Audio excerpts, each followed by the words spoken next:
a little bit of a teaser for what is to come on today's show. I want you guys to get involved early on of who you think the best wide receiver is on the Broncos roster. Is it Courtland Sutton or Jeudy? Or could it be maybe the sleeper answer of Tim Patrick? Let me know down in the comments who you got as the number one wide receiver on this roster.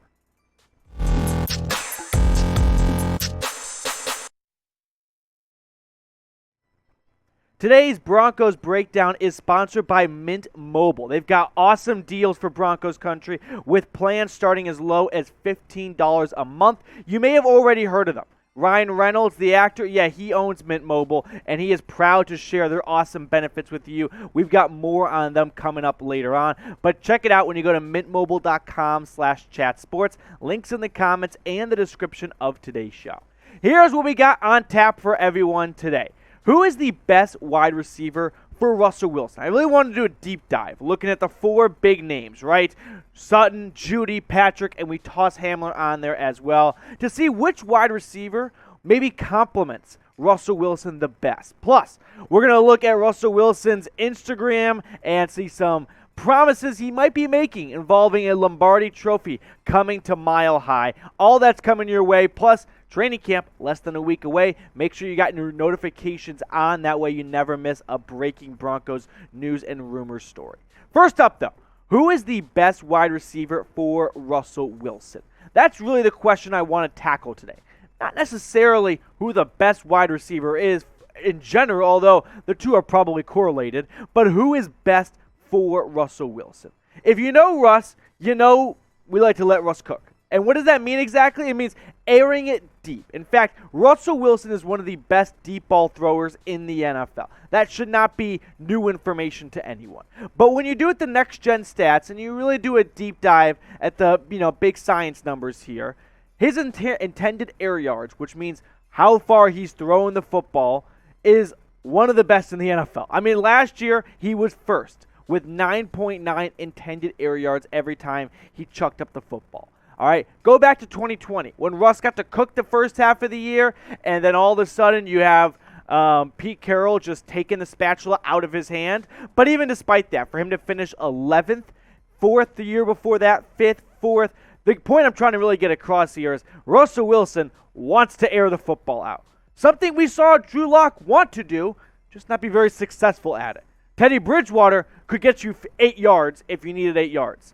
He could also get you 8 yards if you needed 10 yards. You know what I mean? He never really was able to push the ball and keep up the pace of play down the field. But I've got Courtland Sutton as the number one wide receiver on this roster going into 2022. Jerry Jeudy could quickly dethrone him and look like the top pick he was for the Broncos just 2 years ago. But Sutton so far in his career, I mean, that 2019 season showed a lot of promise, and more than just promise. He actually put it on the field, right? Unfortunately, an injury early on in 2020 didn't get to showcase much of that. And then last year, got off to a good start, and then was just MIA for the second half of the season. A lot like most of his offense was after a nice 3-0 start, and then the Ravens game, and it just went downhill from there. Listen, Courtland Sutton, in my mind, he checks a lot of boxes, right? He does a lot of things very well. He can work the sidelines for you. He can work across the middle. He can do slants to get you a first down. He does a lot of things very well. He just doesn't necessarily jump off the page at one specific spot as a wide receiver. I like him a lot. I think he's going to be a very good receiver for a very long time. But I'm wondering, does he fit the mold necessarily for Russell Wilson's top guy? Now, before we check out some more receivers on today's show, who is your favorite all-time Broncos wide receiver? Could it be 88, or you want to go with, say, Emmanuel Sanders? Let me know who your favorite Broncos receiver is all-time in the comments section. All right, next guy I want to look at here is Jerry Jeudy. I think he's got the real potential to be Russell Wilson's go-to guy, right? He fits the mold of what you're looking for if you're a receiver on Russell Wilson's team. Because you know Russ has got the best moon ball in the NFL. No one can throw it as high and as precision accurate as Russell Wilson can. And that's where Jerry Jeudy, that's why you drafted him so high, right? That's why you used a first-round pick, because he can stretch the field for you. He can be that X receiver, but also do some damage in the slot and pick up a lot of yards after catch. If you look at his stats through his first 2 seasons, a lot of promise for sure in year 1, and there was hope of, all right, we've got the right piece in place here. But now we got to get the quarterback position down. Last year, gets hurt early in the season, an ankle injury in the Giants game, and then never really looked the same when he came back. The Washington game, the Cowboys game, had some good moments for sure. Never really able to find the end zone. Before we put a bow on the Jerry Jeudy segment of today's show, I want to tell you guys about what's happening over on at Mint Mobile as they are sponsoring today's show. They've got so many awesome benefits for Broncos country. Unlimited talk and text. They have you hooked up with the largest 5G network in the country. Plus mobile hotspots, and best of all, in my opinion, plans starting as low as $15 a month, all right? Ryan Reynolds, you may have seen him. In my opinion, the better Ryan between Reynolds and Gosling. Listen, they've got so many awesome deals, and I think one of the greatest things about Mint Mobile is you can keep your same phone, you can keep your same cell phone, and it's simple, easy e-card, eSIM transfer. You don't have to go into a store, wait in line, and spend half your day doing that. You can do it all from your couch while watching the Broncos Breakdown. Plus, like I said, plans starting as low as $15 a month. Get started today at mintmobile.com/chatsports. I'll put that link for everyone in the comments and the description of today's show. Going back to Jerry Jeudy. If you don't know what happens when you get drafted in the first round, is you get the opportunity to have a 5th-year option picked up. Something very attractive for GMs. That decision has to be made after your 3rd year in the NFL. That's coming up after this season. So Jeudy's got to have a good year. Even if he has actually maybe just a mediocre season, financially it makes a lot of sense because you can get him for cheap on a 5th-year option compared to going to the free agency market and wanting to sign a big-name receiver. But nevertheless, he's got to put enough up there with Russell Wilson as quarterback to show Peyton, yeah, I'm a good first-round investment. Tack that 5th-year option on, and let's make it more affordable for this team for 5 years. All right, wide receiver 3, in my opinion, on this team is Tim Patrick. I have him as 3. God, Patrick could be a 2 on so many other rosters. I don't think he's a 1, but he's absolutely a 2 on a lot of teams. In fact, when you compare Tim Patrick's stats to Jeudy and Sutton since 2020, back when Jeudy got drafted, and of course Sutton unfortunately had the injury, but nevertheless, Tim Patrick, old reliable, the glue guy, he's been the unsung hero.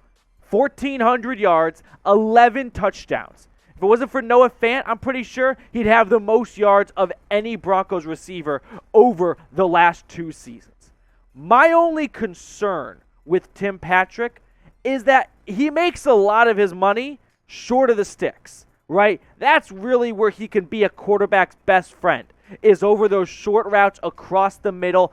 Maybe not necessarily dink and dunks, but when a quarterback is like, all right, my first read's not there, now I'm looking at my second, Patrick's over the middle, I've got him. So Wilson, he's going to look to that first read, and a lot of quarterbacks might say it's not there. Russell Wilson's going to go, I can squeeze it in there, right? And that's where Patrick will be like, damn, I made a lot of my money off wading through your progressions, and you found me over the middle. Not saying Patrick doesn't have the ability to stretch the field across the middle, but he's not going to be the Jerry Jeudy or Courtland Sutton airing it out across the top. And Tim Patrick benefited a lot from Bridgewater last year, liking to go short with it and look across the middle and check down at the sticks. All right, guys, we've got more Broncos news and rumors to get to in just a second. But if you're wondering, why should you subscribe to this Broncos channel? Well, let me give you a couple of reasons. One, training camp is around the corner, which means you're going to want to stay in the know on all things related to blue and orange. Plus, we are marching our way to 9,000 subscribers, so make sure you join one of the fastest Broncos YouTube communities out there when you click that red sub button and get locked in for daily Broncos content. Wide receiver 4 is KJ Hamler. I want to say more great things about him, which means I need him to show me more great things. The injuries last year, or the injury last year was not in his control. He is the ultimate wild card, in my opinion, when you look at this wide receiver room. Because the second-round pick out of Penn State has not shown us what we all want to see out of him, right? And that's all right, because there's still time. This is not a one-season stint, and we're going to find out if he's going to work or not. But so far in his career, if you want to look at the stats, through 16 games, 455 yards and 3 touchdowns. Not exactly what you want to see from a second-round pick, but again, when you tear your ACL last year like Hamler did in week 2 against the Jags, you want to believe, and he's going to show he'll bounce back this season. Now, he's been kind of chalked up a little bit as the next Tyler Lockett for Russell Wilson. I don't want to say that just yet because I want him to prove it. And I believe he can. I'm not a denier or not a anti-truther or whatever you want to call it in KJ Hamler. I'm just saying he's unknown right now. He's got to prove it this season with Russell Wilson. But let's make that happen, right? Let's put his jersey number 1, down in the comments to show KJ Hamler some good faith, right? To show that there is a lot of faith and trust and confidence in Broncos, or from Broncos country, in Hamler this season. All right, Russell Wilson now. Let's talk about the guy we've been modeling this whole show around. He might have made a hint at a Super Bowl prediction. So I want to share that with everyone. Plus, we had Camp Russ, and we're going to look at all the attendees, his own off-season workout with all the receivers and whatnot. We're going to unpack that. Plus, a surprising face was there? Yeah, former Broncos receiver. Stay tuned for that. But look at Russell Wilson's cleats. So he posted on Instagram, and don't worry if you don't have Insta, that's what I'm here for, his new cleat. And it's got the Lombardi Trophy with 4th coming soon. I wonder what he could be referring to. Yeah, he's talking about adding a 4th Lombardi Trophy to the trophy case at Mile High. Now, he had a whole bunch of guys over to work out, and they posted a picture together. That's a lot of faces. And I was trying to scrub through it, because let's be honest, even myself sometimes are like, could you all please wear jerseys even when you're not on the team or on the field, because it's just a lot easier. But there was one face that jumped out to me, and I'm like, who is that? Yeah. How about we go through all the attendees a little more digestible? So you had Russell Wilson and Brett Rypien and Josh Johnson. You had your 3 quarterbacks. He also had Cushenberry there to get some snaps from. Then, of course, the big names, right? Sutton, Jeudy, Patrick, Hamler. But he extended the invites to Kendall Hinton, Tyree Cleveland, Montrell Washington, Travis Fulgham, the whole wide receiver room essentially, Brandon Johnson, and then Brandon Marshall. Trying to lure him out of retirement? I don't know. I didn't say it. You said that. All right. You had Albert Okuegbunam and Eric Sauber, 2 tight ends there as well. No one really, I guess Eric Tomlinson and Greg Dulcich were not there, at least according to the Instagram post. Maybe one of them took the picture. Think about that. Someone had to take it. Probably not, though. I don't know. It's the offseason. They got lives, too. Training camp's rolling up. I would not, make that. I'm upset myself for even saying it and putting the thought in someone's mind. All right. But training camp, like I said, is around the corner. It starts on July 26th, so 6 days from today, depending on when you're watching this. I, for one, cannot wait for real football. I mean, even OTAs and minicamps fun a little bit because you get looks at the new guys and whatnot, but I want padded practice. I want to hear the pops of pads and whatnot. So if you're excited for football, if you're excited for Denver Broncos football, type me down in the comments section. Let's get the me's going down there because nothing beats football. I'm sorry.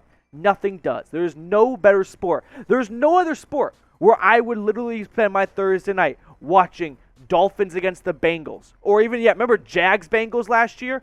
I don't care who's playing. I want to watch it. So if you love football and you can't wait for it, whether it's college, pro, I don't care. Just type me down in the comments section. All right, guys, that's going to do it for us on today's show. Thank you all for making us a part of your day. If you have not subscribed already, please go ahead and make sure you do. And we'll see you guys later with more Broncos news and rumors.